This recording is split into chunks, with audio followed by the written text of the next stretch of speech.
سورۃ الانفطار، وہاں آپ نے دیکھا تھا کہ 13 آیات آئی تھی کہ جن میں قیامت سے قریب کے واقعات کا تذکرہ تھا، اور اس کے بعد آیت آئی تھی علمت نفس ما احضرت۔ یہاں اس کو مختصر کیا ہے اور 4 آیات کے اندر، لیکن اس کے بعد علمت نفس ما قدمت واخرت، اس کی وضاحت اور جو نتیجہ نکلے گا سورہ تکویر میں وہ نہیں تھا کہ کیا نتیجہ نکلے گا، بلکہ یہ کہ کدھر جا رہے ہو، ادھر جا رہے ہو یا ادھر جا رہے ہو۔ لیکن سورہ انفطار میں وہ دونوں کے نتیجے بیان کر دیے جائیں گے کہ ادھر جاؤ گے تو کہاں پہنچو گے، ادھر جاؤ گے تو کہاں جاؤ گے۔ بسم اللہ الرحمن الرحیم، اذا السماء انفطرت، جب آسمان پھٹ جائے گا، وَإِذَا الْكَوَاكِبُ انتَثَرَتْ، اور جب کہ تارے بکھر جائیں گے، جھڑ جائیں گے، وَإِذَا الْبِحَارُ فُجِّرَتْ، اور جب سمندروں میں ابال آ جائے گا، وَإِذَا الْقُبُورُ بُعْثِرَتْ، اور جب قبریں تلپٹ کر دی جائیں گی، عَلِمَتْ نَفْسٌ مَّا قَدَّمَتْ وَأَخَّرَتْ، ہر جان جان لے گی کہ اس نے کیا آگے بھیجا کیا پیچھے چھوڑا، یا کس شے کو آگے کیا کس کو پیچھے کیا۔ یہ دونوں الفاظ یہاں سمجھ لیجئے، بعد میں بھی آئیں گے۔ یہ ایک ہے کس شے کو آگے بھیجا کس شے کو پیچھے چھوڑا، یہ ہم پہلے بھی پڑھ چکے ہیں۔ ایک یہ ہے کہ دنیا میں انسان کا ہر طرز عمل جو ہے وہ 2 چیزوں کے درمیان طے کرتا ہے کہ اس میں سے کس کو میں پرائرٹی نمبر 1 دوں، کس کو پرائرٹی نمبر 2 دوں۔ جس کو پرائرٹی نمبر 1 دی ہے، ترجیح نمبر 1، وہ ہے جس کو اس نے آگے کیا، جو ترجیح 2 میں رکھا وہ ہے جو پیچھے کیا۔ بس یہی سارا معاملہ ہے کہ تم نے آخرت کو ترجیح اول دی ہے یا دنیا کو، کس کو مقدم رکھا کس کو مؤخر۔ ایک راستہ یہ ہے کہ میرا مطلوب تو ہے آخرت، دنیا جتنی مل جائے نہ ملے تو بھی کوئی بات نہیں۔ ایک یہ ہے طرز عمل کہ میرا اصل مقصود ہے دنیا، آخرت کچھ مل جائے تو بونس ہے، کسی کی سفارش سے مل جائے، کسی کے اور ہیلے بہانے سے مل جائے، لیکن مقصود میرا دنیا ہے۔ تو بما قدمت واخرت، کیا آگے کیا کیا پیچھے کیا، یا کیا آگے بھیجا کیا پیچھے چھوڑا۔ یا ایھا الانسان ما غرک بربک الکریم، اے انسان تجھے کس شخص نے دھوکے میں مبتلا کر دیا ہے اپنے رب کریم پر۔ یہ وہ مضمون ہے کہ جو سورہ حدید میں آ چکا ہے، سورہ لقمان میں آ چکا ہے، ولا یغرنکم باللہ الغرور، کہ یہ جو شیطان ہے یہ بے وسوسہ بھی پڑھاتا ہے، اس کی جو چالیں ہیں ہر ایک کے لیے ایک جیسی نہیں ہے۔ کسی کو یہ ہے کہ کسی فرض سے روکنے کے لیے نفل میں لگا دے گا، تم نفل کاموں میں لگے رہو، مجھے اونچی عبادت ہے، تقرب اللہ حاصل ہو جائے گا، فرائض سے کنارہ کشی ہو جائے گی۔ کہاں یہ اقامت دین اور کہاں یہ فرائض دینی چھوڑو، آپ تو بس ذکر کیا کرو اور تہجد پڑھا کرو، رات کو جاگا کرو، بس یہ ہے اصل لیکن تو فرض سے غافل کر کے اگر نوافل میں لگایا بیڑا غرق کر دیا۔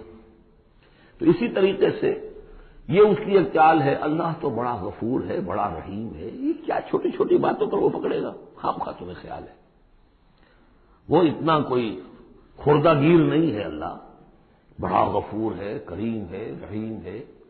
اب اس سے وہ جری کرتا تھا کہ جرت بڑھتی جا رہی ہے اسی پر کہ اللہ کی شان غفاری پر دھوکہ کھا رہا ہے۔ یا ایھا الانسان ما غرک بربک الکریم، کس چیز نے تجھے دھوکے میں ڈال دیا ہے اپنے رب کریم کے بارے میں، الذی خلقک فسواک فعدلک، جس نے تمہیں تخلیق کیا پھر تمہارا تسویہ کیا پھر تمہارے اندر اعتدال پیدا کیا، برابر کیا۔ عدلک، تمہارے قواعد جسمانی قواعد نفسیاتی ان سب میں ایک اعتدال پیدا کیا ہے۔ یہ عدل جو ہے یہ گویا کہ اس تخلیق کے اندر بھی مضمر ہے، انہیرنٹ ہے، اور اللہ تعالیٰ بھی عدل کرے گا تاکہ جو بھی گناہگار ہیں ان کو سزا دی جائے اور جو نیکوکار ہیں ان کو جزا دی جائے، یہ اس کا تقاضا ہے۔ لیکن تم در حقیقت اس کی شان غفاری کو ایمفیسائز کر کے اس پر زیادہ اس پر زور ڈال کر تم انکار کر رہے ہو، فی ای صورت ما شاء رکبک، پھر جس شکل میں اس نے چاہا ہے تمہیں ترکیب دے دیا، جوڑ دے دیا۔ کلا بل تکذبون بالدین، تم جزا و سزا کا انکار کر رہے ہو، در حقیقت اللہ کی شان غفاری کے قصیدے نہیں پڑھ رہے ہو، بلکہ یہ شان غفاری کے قصیدے پڑھنے کا مطلب کیا ہے کہ تم در حقیقت جزا و سزا کا انکار کرنا چاہتے ہو۔ اس یہاں سے کبھی ہم نے کنارہ نہ کیا لیکن تیری رحمت نے گوارا نہ کیا، ہم نے تو جہنم کی بہت کی تدبیر، اس کے بعد آتا ہے لیکن تیری رحمت نے گوارا نہ کیا۔ اس یہاں سے کبھی ہم نے کنارہ نہ کیا پر تو نے دل آزردہ ہمارا نہ کیا، ہم نے تو جہنم کی بہت کی تدبیر لیکن تیری رحمت نے گوارا نہ کیا۔ یہ بالکل وہی فلسفہ ہے، جہنم کی تدبیر کر رہے ہو تو اس کی عدل کا تقاضا ہے کہ جہنم میں پہنچائے تمہیں، یہ دھوکہ دے رہے ہو اپنے آپ کو، اس کے جزا و سزا اس کی عدل کا انکار کر رہے ہو۔ یہ ہے اصل میں صورتحال کی جو سمجھ لینے کی ضرورت ہے کہ اس نے تمہیں بنایا، اس کا تسویہ کیا، اس میں عدل پیدا کیا، توازن پیدا کیا، پھر تمہیں جس طرح چاہا جوڑ دیا، کسی کی ناک بڑی بنا دی، کسی کی آنکھیں بڑی بڑی بنا دی، جو چاہا اس نے کیا۔ آپ نے اپنے فیچرز خود تو چوز نہیں کیے ہیں کہ اپنی مرضی کے مطابق بنا دیے گئے ہیں، آپ کی مرضی کے مطابق۔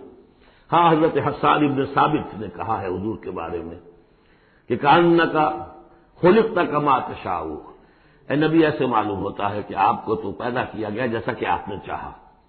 آپ کا حسن جو ہے وہ اپنی جگہ پر ایک شے تھی، وہ ایک اعجازی صورت ہے۔ ظاہر بات ہے انسانوں کو جو بھی ملتا ہے وہ تو اپنا ان کا چوائس کوئی نہیں۔ فی ای صورت ما شاء رکبک، مختلف اجزاء کو جس صورت میں چاہ جوڑ دیا۔ کلا بل تکذبون بالدین، اصل بات کیا ہے کہ تم جزا و سزا کا اور عدل کا انکار کر رہے ہو۔ وَإِنَّ عَلَيْكُمْ لَحَافِظِينَ، جبکہ ہم نے تمہارے اوپر وہ حافظ فرشتے بھیجے ہوئے ہیں۔ یہ تو پھر سب ایکسرسائز ان فیوٹیلٹی ہوئی، کائے کو ہم نے فرشتے بھیجے، خام خواہ تو دو سنتری تمہارے ساتھ ہم نے بٹھا رکھے کائے کے لیے؟ اگر جزا نہیں، سزا نہیں، پکڑ نہیں، محاسبہ نہیں، کچھ نہیں تو یہ کیا ہے؟ ہم نے کاہے کے لیے کیا؟ وَإِنَّ عَلَيْكُمْ لَحَافِظِينَ كِرَامًا كَاتِبِينَ، وہ بڑے باعزت فرشتے جو لکھ رہے ہیں، يَعْلَمُونَ مَا تَفْعَلُونَ، جو جانتے ہیں جو کہ تم کر رہے ہو۔ یہ چیز اللہ نے پھر کاہے کے لیے کی؟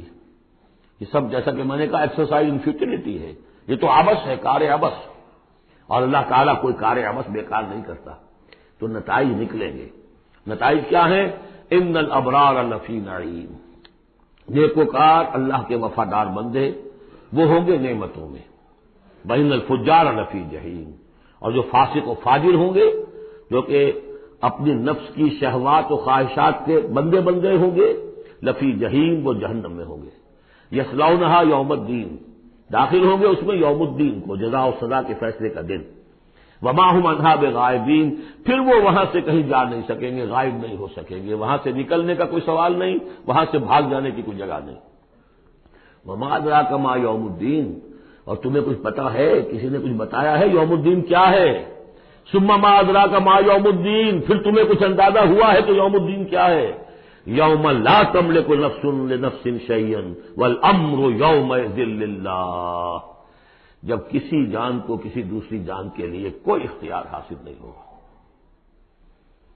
اور امر کل کا کل اللہ کے ہاتھ میں ہوگا۔ والامر یومئذ للہ، لمن الملک اليوم للہ الواحد القہار۔ واتقوا یوما لا تجزی نفس عن نفس شیئا ولا يقبل منها شفاعۃ ولا یؤخذ منها عدل ولا هم ينصرون۔